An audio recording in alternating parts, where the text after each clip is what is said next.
and welcome back to Brainstorming America. We appreciate you tuning in. I say welcome back, but welcome back from last week. Thank you for tuning in this week to Brainstorming America. Here with John Merrill, the co-host. For the 48th episode. 48. Yes, sir. Oh man, that's one more than 47. Yes, sir. That's a lot of shows. Excited to be here, and they said it wouldn't last. I am. I don't know who said that. You did. Point them to me. Yeah, I'm probably the one. Okay, let's talk about Epstein Island. You ever been there? No, I don't know, young Jeffrey. I know Hillary asked him for he asked Hillary for a Valentine card. She left him hanging. Takes a while. She left him hanging. I got it. It just didn't have a response. Well, there ain't much you can do. Just the Clintons and the Alan Dersh was what he went. Shocked me. He has tried every way in the world to talk himself out of that. That he didn't do nothing. He was just on there with a bunch of young girls going to an island and a hotel and all that stuff. But he was there an attorney faction. That's what his job was, as an attorney for those young girls. Right. So do you believe that's their story, and they're sticking to it? Well, he's sticking to it. Anyhow, I know the folks out there, they probably care less about it and stuff, but I try to put stuff in here that's in the news. Did you see the first 2024 speech of Biden's campaign? Unfortunately, I had the misfortune to see that. And it was about one thing, January 6th. That's what he's going to run on, that and abortion. It looks like what they're going to run again.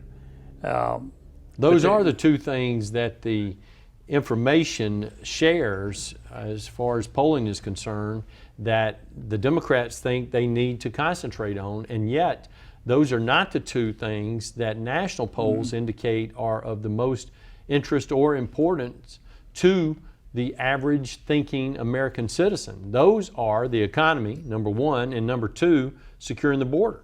And those are not necessarily Republican ideas, even though the Republican Party is the one that's advancing those two narratives the most. Those are the things that are of the greatest concern to the average American citizen. I tell you, people go to the store, run in, grab some stuff, and come on out, don't think about anything. But me, I buy groceries for myself. And I get in a discussion with the manager of Winn-Dixie when something really shoots up, and milk shot up like 14 cents a gallon. And I asked him, and he brought over a bill of lading from Roadway Express. And now, for the unanointed, let's Pardon? share what the bill of lading is for the viewer that may not understand. A bill of lading showed how much it cost him to pay Roadway Express to bring a pallet of 50 or 60 gallons of milk and shipping costs. And he showed me a bill of lading, and he had it for me, I guess, but it was a year before. It's costing him $21 more per pallet to get it under Joe Biden than it did before. And so he has to share that price with the consumer. He said, I got to give it to you. Exactly. He told me, he said, I got nowhere else to collect my $21 except from you. And you know, Ken, it's interesting that you mentioned that the way that you did, because something else that we have seen recently in the last 2 or 3 years is local consumer outlets, retail outlets, wholesale outlets, general shopping outlets, restaurants, convenience stores, adding the price of using your credit card onto your amount of purchase, because for years the local entity has been absorbing that cost on those fees. But now, because things have become so outrageous, they feel like they have to share it with the actual consumer. And so it has actually increased your cost overall. You know what really got me in it? We are the #1 oil producer in the world, America. And when he showed me that bill of lading, Roadway is charging it because the price of fuel went up. The cost of fuel went up when Joe Biden took over and stopped all drilling and everything. So the cost of fuel drives just about everything. The tractors it uses to bring the product to market, and a lot of the fuel that they use on the farm to get everything in that truck to get it shipped down to Winn-Dixie. And the cost of all of that, when you see a truck on the road, realize that that truck is paying more for fuel. And so therefore, the trucking company has to get their costs back. They used to pay a driver X number of dollars. Now they got to pay the driver more. Now the fuel's more, and all that goes back to the consumer. And I pay attention to it because whether I'm buying one little item or 10 little items, I get home and look at the bill and I say, man, this thing's 9 cents. Well, you should pay attention to it, because one of the things that's so important, Ken, is when people are talking about, well, we really need to raise taxes on the rich. We need to raise taxes on business. People that say that don't understand the economy, and they certainly don't understand economics, because those basic costs, whenever a tax increase is implemented, is passed on to the consumer. And that's why your costs actually go up. That's why it's so important to have tax cuts. We need to go back and we need to look at the 1960s when John Kennedy promoted tax cuts. We need to look at the 1980s when Ronald Reagan promoted tax cuts. Those were two different people from two different parties that actually governed in a very similar way in trying to cut those taxes to make the economy better for each and every citizen in the United States so that we could all benefit, because ultimately that's what we all want. And what we want you to do is to benefit from watching this episode of Brainstorming America today. Thanks for joining us for the first segment. We'll be back with you right after the break. Thanks for hanging in there with us here for Brainstorming America. Ken Rollins and John Merrill. John, when General Lloyd, the #1 military person, the Secretary of Defense, got sick recently. While we were at war with Iran and the Houthis, he goes missing. 4 days. Our president didn't know where the head of our military was located. I'm not talking about one of the guys down the chain. I'm talking about the #1, number uno, the man that is in charge of all military things and their things thereof. We had 151 attacks by the Houthis, which is Iran proxies, during that time. And this man is laid up in the hospital, failed to tell his boss where he is. And all those things, decisions that have to be made, including the big bomb, that man laying there and just didn't feel like he ought to tell his boss. He didn't have an excuse for doing it. Think about that. Oh, it's really unbelievable when you think about the fact that he elected not to follow the chain of command and properly report his personal situation. Nobody faults him for being ill and not being able to do what he needed to do as far as fulfilling his obligation as the Secretary of Defense. But I think it is important to note that whenever you are incapacitated, you've got to share with those people that you report to what the current conditions are.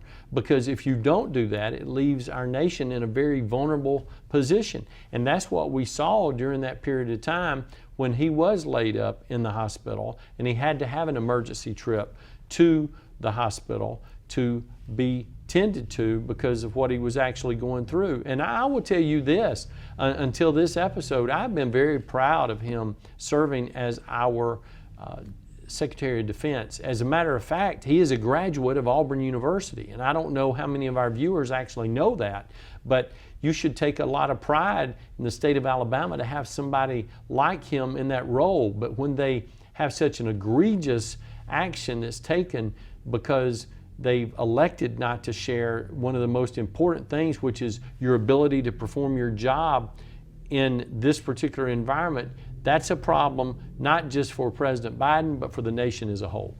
Well, he's got an understudy, the deputy. She was in Puerto Rico on vacation and decided not to return. Now think about this. He was conscious until they sedated him. He knew what this was doing, and he knew he should be reporting to the president. Absolutely. But the fact that it don't matter that our number one military person can just go away, go wherever he wants to, and don't have to. See, I know they talk about some of the drills at the Pentagon. Every day they have to meet and they have to put their head together. What's happening in CENTCOM? What's happening over in Asia? What's happening in the Red Sea? They put all that together and go over it on a daily basis.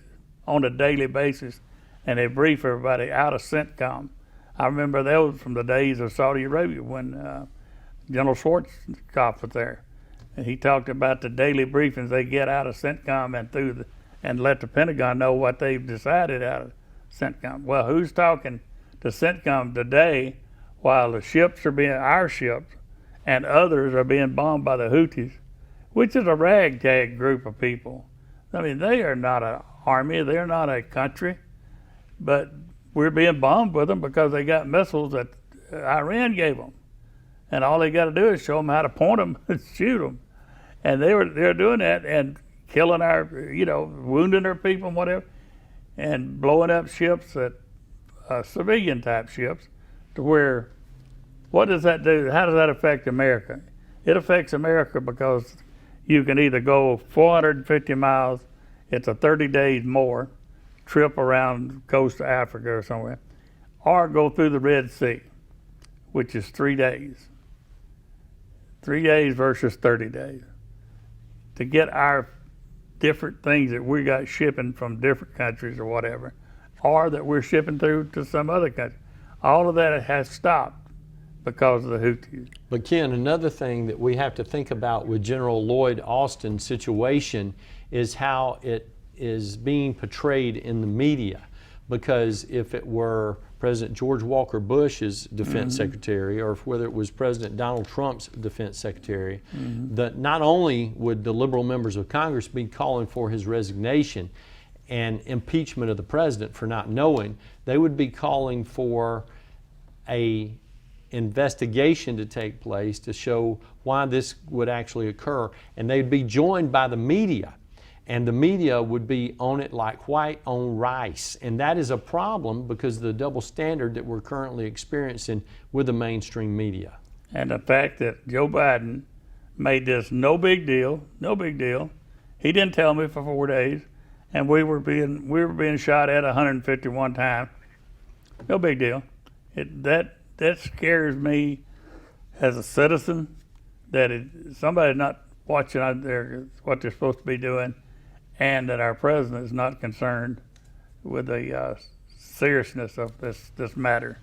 And I think it's very, very telling in how reckless he has been, and to allow this just to go unpunished, if you will. And the lack of leadership that we see from the executive mansion there at 1600 Pennsylvania Avenue. And we hope that you are continuing to enjoy the topics that we're discussing today, those that we talked about in the previous show and those that we'll talk about in our show next week. But if you've got suggestions or ideas about things that are important to you that you'd like to see us address, please don't hesitate to contact the station, because we want to make sure the show stays of interest to you.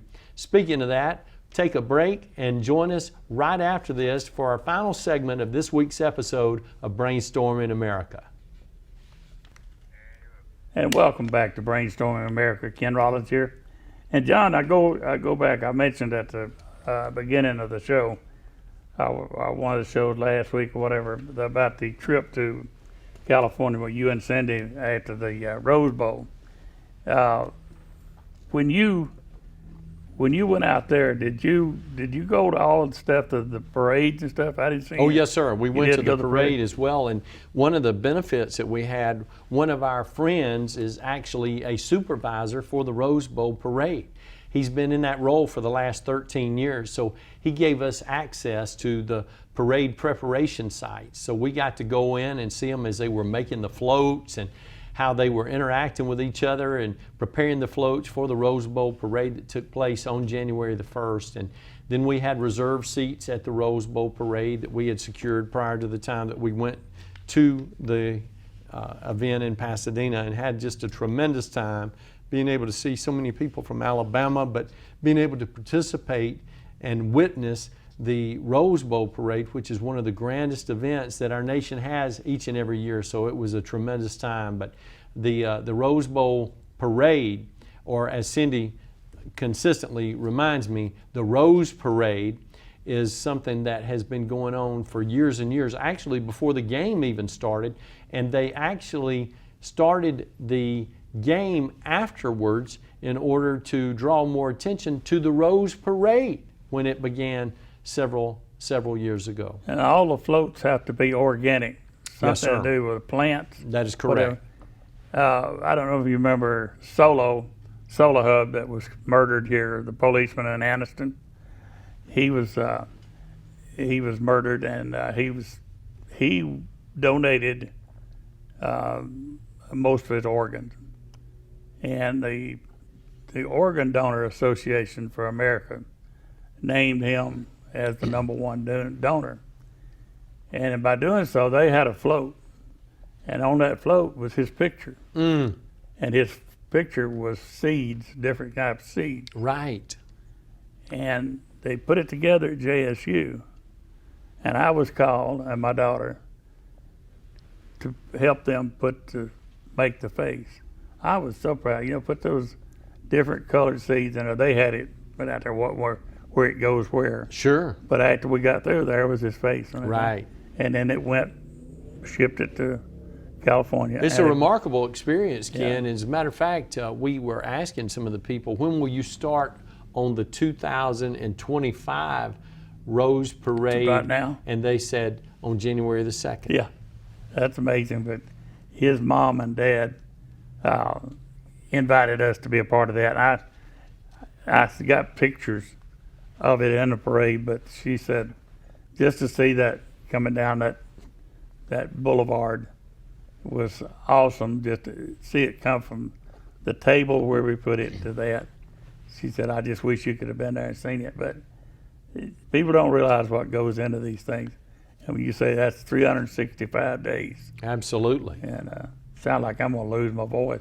You got any kind of spray stuff for me? You know, one of the things that you've asked me about our trip a couple of times, but one of the things that we were the proudest of that we were able to experience were some trips to presidential libraries. Now, I have been to 10 presidential libraries of the 13 presidential libraries in our nation, and I'm a member of a couple, actually. But we were able to go to the Ronald Reagan Presidential Library in Simi Valley, California, and we were able to go to the Richard Nixon Presidential Library in Yorba Linda, California. But one of the things that we enjoyed the most, and one of Cindy's greatest experiences whenever I have pulled her to these presidential library type exhibits, is the Reagan Ranch, which is Rancho de Silo, which is in outside Santa Barbara, and it is unbelievable.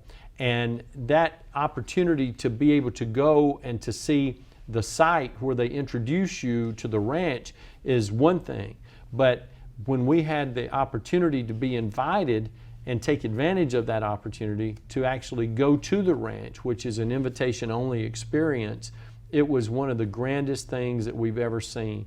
And to have the privilege to see where President Reagan and Miss Nancy spent so much time during their time in public service, whether it be as governor of California or as the 40th President of the United States, and then in their retired time after he left office, January the 20th, 1989, was just something that we'll never forget.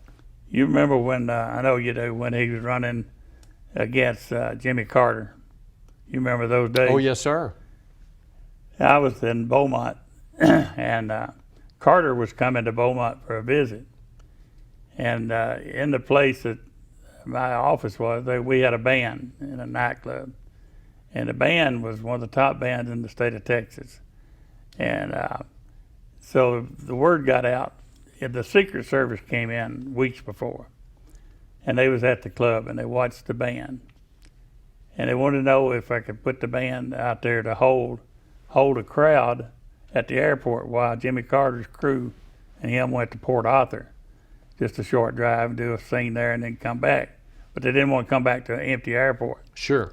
So I was to get the band to hold the crowd. And so they wrote a song. They took a song where Devil went down to Georgia and twisted it around. So, well, Reagan went down to Georgia. He was in the behind. He's way behind. And they did that. And then, of course, Sam Donaldson and all the crew went around. We want a copy of that. They went on a plane. They had Xerox machines on there. They did. That thing had everything. I got to go up the stairs. Yes, sir. And the amazing, they got an office in that thing. Yes, sir. So anyhow, when we were standing there, everybody that was on stage had to have a pen for the Secret Service, and the press had a place that they had to stay.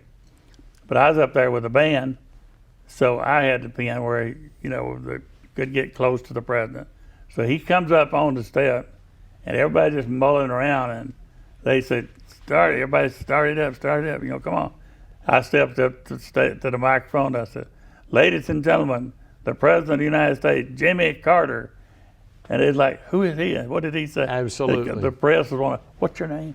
You introduced the president. What did you That's great. Speaking of that, I can't let us leave this show without me talking about the very first time my mother ever got to see a president of the United States. Do you remember when General Electric had a plant here in Anniston? I did. Well, one of the things that President Reagan did in the late 1950s and early 1960s is he traveled around all over the United States visiting GE plants. And he actually came to Anniston, Alabama in early 1960. And my mom was the president of the student body at Oxford High School and had to greet him with a big yellow jacket greeting.